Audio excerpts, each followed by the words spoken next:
रावण, जिसका नाम सुनते ही हमारे जहन में बुराई का प्रतीक आता है। हर साल दशहरे पर जिसे हम आग के हवाले कर देते हैं। लेकिन रावण सिर्फ बुरा नहीं था, वो अपने समय का सबसे विलक्षण व्यक्ति था। रावण त्रिकालदर्शी था, तीनों लोकों का ज्ञान रखने वाला। वो एक अद्वितीय विद्वान था जिसने वेद और उपनिषदों की गहराई को समझा। उसने शिव तांडव स्तोत्र जैसी रचना की जो आज भी हमारे मंदिरों में गूंजती है। वो एक अपराजेय योद्धा था जिसने स्वर्ग और पाताल तक को चुनौती दी। देवताओं तक ने उसकी वीरता को स्वीकार किया और राजा के रूप में उसकी लंका सोने की थी। एक ऐसा साम्राज्य जहां समृद्धि थी, वैभव था और लोग सुखी थे। सोचो जरा, आज अगर कोई ऐसा शासक होता जिसके पास अपार ज्ञान हो, असीम शक्ति हो और जनता सुखी हो, तो हम उसे मसीहा कहते, हम उसे भगवान तक मान लेते।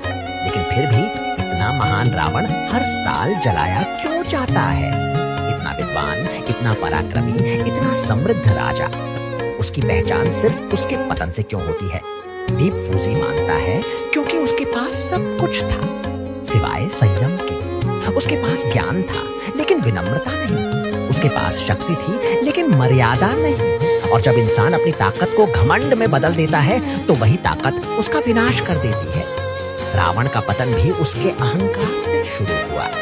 उसने सोचा, मैं सबका मालिक हूं। उसने सोचा, मेरे सामने कोई टिक नहीं सकता।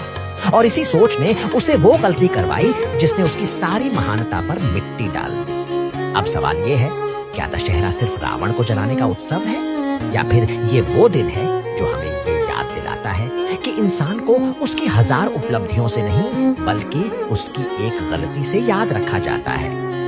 राम को आज भी भगवान कहा जाता है क्योंकि उन्होंने आखिरी सांस तक मर्यादा निभाई। और रावण आज भी राक्षस कहलाता है क्योंकि उसने एक मर्यादा तोड़ी। डीप फूजी मानता है दशहरा हमें ये नहीं सिखाता कि सिर्फ अपने भीतर की बुराई जलाओ, बल्कि ये याद दिलाता है कि जिंदगी भर की कमाई पर एक गलत फैसला भारी पड़ सकता है। आप सभी को विजयदशमी की हार्दिक शुभकामनाएं।